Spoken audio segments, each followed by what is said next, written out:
မေးမင်္ဂလာညနေခင်းပါလူချင်းမင်းတို့အနေနဲ့အိမ်ဝယ်ဖို့စဉ်းစားထားတဲ့ဆိုရင်တော့ဒီဗီဒီယိုကိုကြုံသွားပါနဲ့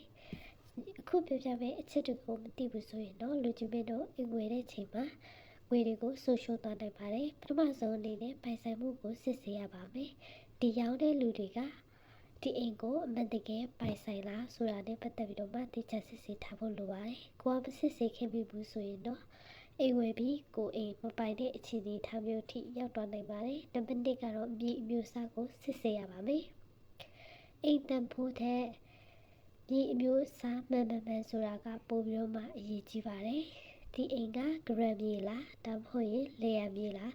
ဒါမှမဟုတ်ရင်ဒီအခြားနည်းသုံးဆွဲခွင့်ရတဲ့မြေတွေလားဆိုတာကိုသေချာသိထားဖို့လိုပါတယ်။ဂရမ်မြေဆိုရင်ကိစ္စမရှိပေမဲ့လေယာမြေဖြစ်သွားတယ်ဆိုရင်အိမ်ဆောက်နေလို့မရတာမျိုးတွေဖြစ်သွားပါတယ်။မြေအမျိုးအစားမမှန်ဘူးဆိုရင်စာတမ်းတွေကို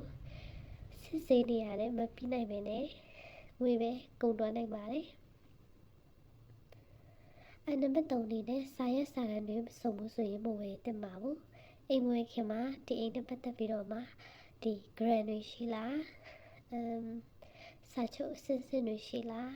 အခွင့်ဆောင်ထားတွေရှိလားဆိုတဲ့ပတ်သက်ပြီးတော့မှတေချာစစ်ဆေးဖို့လိုပါတယ်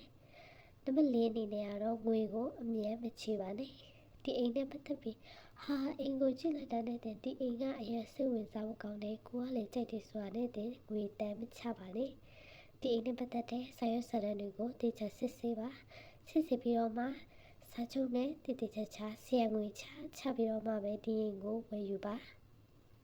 အခုခေတ်ကလူလိမ်တွေများတဲ့အတွက်ဒီစကားနဲ့ပဲပြောပြီးတော့မှကတိပေးပြီးတော့မှ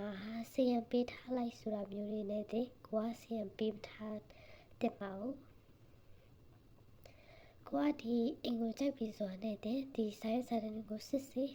ပြီးကိုယ်တိုင်မစစ်ဆေးနိုင်ဘူးဆိုရင်ရှင်းနေကိုခေါ်ယူပါရှင်းနေတဲ့တခြားတိုင်ပင်စစ်ဆေးပြီးစာချုပ်နဲ့ဆယ်ငွေပေးကတိစာချုပ်တွေကိုတည်တည်ချာချာလုပ်ပြီးမှဝယ်ယူတင်ပါတယ်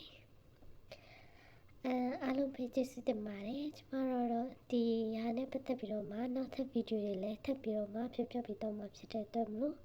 ဒီဗီဒီယိုကတဲ့အတွက်သုံးဝင်နေဆိုရင်ဒီဗီဒီယိုကို like and share လေးလုပ်ပေးပါအောင် channel လေးကိုလည်း subscribe လုပ်တော့ပြီးဟိုမိပါနဲ့အောင်ကျေးဇူးတင်ပါတယ်မင်္ဂလာညနေခင်းလေးပါရှင်